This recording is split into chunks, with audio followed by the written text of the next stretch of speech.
The first thing I would do if you're highly emotional, like highly emotional, volatile, fly off the handle, a lot of mood variation, a lot of negative emotion, the first thing you might want to think about is whether or not there's actually something wrong with you, like physically. You might be ill, because illness can do that to people, and so you should go get yourself checked out. You know, you might have an inflammatory condition or something like that.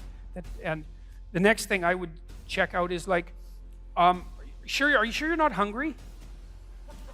I'm dead serious about this. I mean, with many of my clients who've been anxious, like a lot of them, they come in and say, I'm so anxious. I had this one client, she'd come in and she'd say, God, you know, I'm so dead at the end of the day. I'm just wiped out. I've got no energy at all. All I can do is lay down. She was like 24. All I can do is lay down and watch like the same movie I watched the night before. Is that normal? It's like, well, no, it's not. So, and I knew this. I said, well, what do you eat? And she said, well, I usually don't have any breakfast. And then I have like a little bowl of rice for lunch, and I usually have something like that for dinner. And I thought, you live on 2 balls of rice a day, and you're wondering why, when you come home at night after a full day's work, you don't have any energy. I said, well, have you considered the possibility that you're starving to death? I said, okay, look, here's what you do. Get up in the morning and like have 2 eggs. You don't have to enjoy them. You know, because people say, well, I'm not hungry. It's like, why is that relevant? That's not the issue here.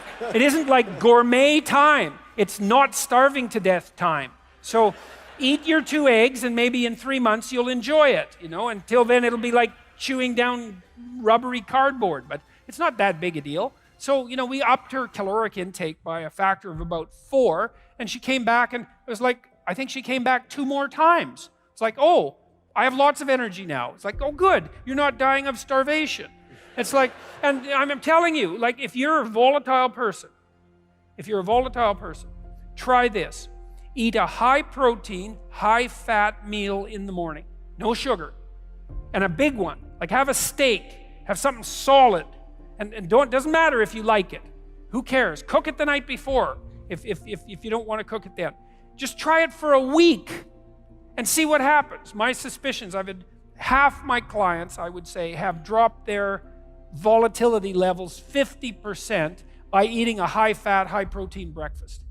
And then also notice that if you are crabby, you know, and volatile and touchy and you can't get along with anyone, go eat something. Like have 2 teaspoons of peanut butter and wait 10 minutes and see if you're still a witch.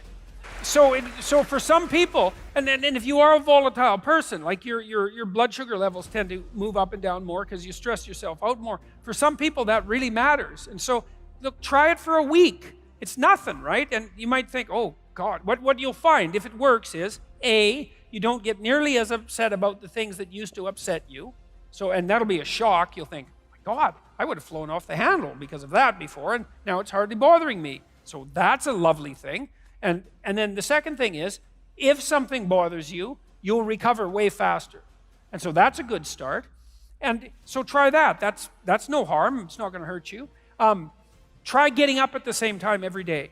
That's really important. If your sleep-wake cycle is not regular, and you're a volatile person, say biochemically, genetically, having a sleep-wake cycle that's dysregulated is going to be very hard on you. So it doesn't matter quite as much when you go to bed, although it would be good to regularize that too, but at least pick a time. You can pick whatever time you want. Like I would recommend like 8 o'clock or 7:30, because that's what normal people do. And unless you have a really good reason not to be a normal person, you should start by trying to be a normal person if you're being an abnormal person. So try to get up at the same time. And try that. You can combine that with eating and see, like my suspicions are 50% improvement virtually immediately with that. You know, there's lots of things you can try. Sleep, that might be number 1. Food, that's number 2. Number 3, talk to someone, a professional, if it's really out of hand, because what do you want to do? You want to suffer terribly for the next 10 years? And plus, if you do have a lot of excess negative emotion, it's really hard on you psychophysiologically because you produce a lot of stress hormones, and that makes you old. So it's dangerous physically as well. having dysregulated negative emotion is no picnic, man, and it's really hard on the people around you as well. And so, look, try it for a week. It's nothing, right? And you might think, oh, God, what you'll find if it works is, A, you don't get nearly as upset about the things that used to upset you. So, and that'll be a shock. You'll think, my God, I would have flown off the handle because of that before, and now it's hardly bothering me. So that's a lovely thing. And then the second thing is, if something bothers you, you'll recover way faster.